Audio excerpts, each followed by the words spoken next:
Croatia বনাম Ghana ম্যাচটি ultimately দুই দলের জন্য খুবই ইম্পর্ট্যান্ট, কেননা বর্তমানে ঘানার পয়েন্ট 4 পয়েন্ট এবং ক্রোয়েশিয়ার পয়েন্ট 3 পয়েন্ট। এখন এই ম্যাচে আলটিমেটলি যদি ঘানা জিতে সেক্ষেত্রে ঘানার পয়েন্ট হয়ে যাবে 7 পয়েন্ট, বা ঘানা যদি হেরে যায় তখন তাদের 4 পয়েন্টই থাকবে। আর তাদের এখন যে পয়েন্ট সেই অনুযায়ী তারা মোটামুটি পরের রাউন্ডে যাচ্ছে, সেটা হয় তারা নাম্বার 3 পজিশনে যাবে, নয় তারা রানার আপ হিসেবে যাবে বা চ্যাম্পিয়ন হিসেবে যাবে, কিন্তু তারা মোটামুটি যাচ্ছে, এটা ফর শিওর। কেননা তাদের যেহেতু 4 পয়েন্ট এবং তাদের গোল ডিফারেন্স আলটিমেটলি হচ্ছে +1, সো সেটা তাদের জন্য +পয়েন্ট। অন্যদিকে ক্রোয়েশিয়ার জন্য ঝামেলাটা, ক্রোয়েশিয়া এখন পর্যন্ত তারা 2টা ম্যাচের মধ্যে একটাতে হেরেছে, একটাতে জিতেছে। অ্যান্ড একটাতে হারাতে তাদের পয়েন্ট আলটিমেটলি 3। তারা যদি এই ম্যাচটাতে জিতে সেক্ষেত্রে তারা 6 পয়েন্ট নিয়ে হয় গ্রুপ চ্যাম্পিয়ন হবে বা গ্রুপ রানার আপ হবে। ইংল্যান্ডের ম্যাচের উপর ডিপেন্ড করতেছে, আসলে ইংল্যান্ড যদি জিতে যায় সেক্ষেত্রে ইংল্যান্ডই গ্রুপ চ্যাম্পিয়ন হবে। অ্যান্ড অন্যদিকে আপনার তাদের যেটা সমস্যা হবে, তারা যদি ড্র করে সেক্ষেত্রে তাদের 4 পয়েন্ট হবে, তাদের স্টিল চান্স থাকবে যাওয়ার জন্য, এবং সেটা হাই চান্স, মোটামুটি 99% শিওর ধরতে পারেন যে তারা যাবে 4 পয়েন্ট নিয়ে।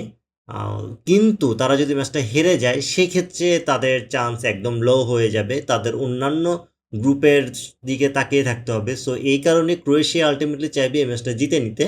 অ্যান্ড ক্রোয়েশিয়ার ঘানার যদি আপনি ডিফারেন্স দেখেন, যথেষ্ট ডিফারেন্স আছে এই দুই দলের মধ্যে, যেহেতু ঘানা র্যাঙ্কিংয়ে অনেক পিছিয়ে।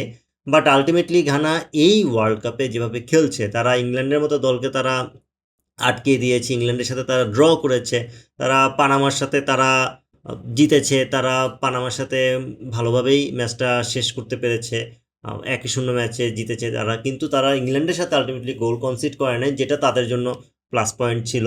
অন্যদিকে ক্রোয়েশিয়ার দিকে যদি আসেন, ক্রোয়েশিয়া ইংল্যান্ডের সাথে ম্যাচটাতে তারা হেরেছে, 4-2 হেরেছে, কিন্তু তারা হচ্ছে পরের ম্যাচে পানামার সাথে তারা জিতেছে। সো ক্রোয়েশিয়া আলটিমেটলি এই ম্যাচটাতে তারা চাইবে যে শুরু থেকে অ্যাটাক করে খেলতে, তারা চাইবে বল পসেশন তাদের দিকে রেখে, মিডফিল্ডের কন্ট্রোল তাদের দিকে রেখে তারা সুন্দরভাবে গোল দিয়ে একটা স্কোর করতে, অ্যান্ড তারা ম্যাচটা ইজিলি জিতার জন্যই চাইবে। কিন্তু ঘানা যে ধরনের ম্যাচ খেলে, তারা যেভাবে ডিফেন্সিভ ওয়ার্কটা যেভাবে শো করে, তাদের গোলকিপার থেকে শুরু করে গোলকিপিংয়ের পারফরমেন্স যেভাবে শো করে, সেগুলো আলটিমেটলি ক্রোয়েশিয়ার জন্য বাধা হয়ে দাঁড়াবে। অ্যান্ড যে ব্যাপারটা সেটা হচ্ছে, ঘানা যেভাবে পুরোটা ম্যাচ নিজেদের কন্ট্রোলে রাখতে চায়, কনসেন্ট্রেশন ঠিক রাখতে চায়, গোল থেকে তারা যথাসম্ভব তারা হচ্ছে বেঁচে থাকতে চায়, গোল কনসিড করে না, সেই ব্যাপারটা ক্রোয়েশিয়ার জন্য অনেকটুকুই ঝামেলার কারণ হয়ে দাঁড়াবে।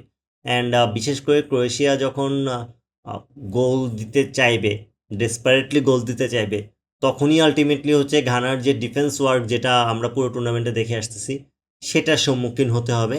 অ্যান্ড সেই জায়গা থেকে আমার মনে হয় আলটিমেটলি ক্রোয়েশিয়ার যেহেতু মিডফিল্ড ভালো, অ্যান্ড মিডফিল্ড তাদের কন্ট্রোলে থাকবে, তারা হয়তো বা শেষ পর্যন্ত খুব ভালোভাবেই ম্যাচটা জিততে পারে।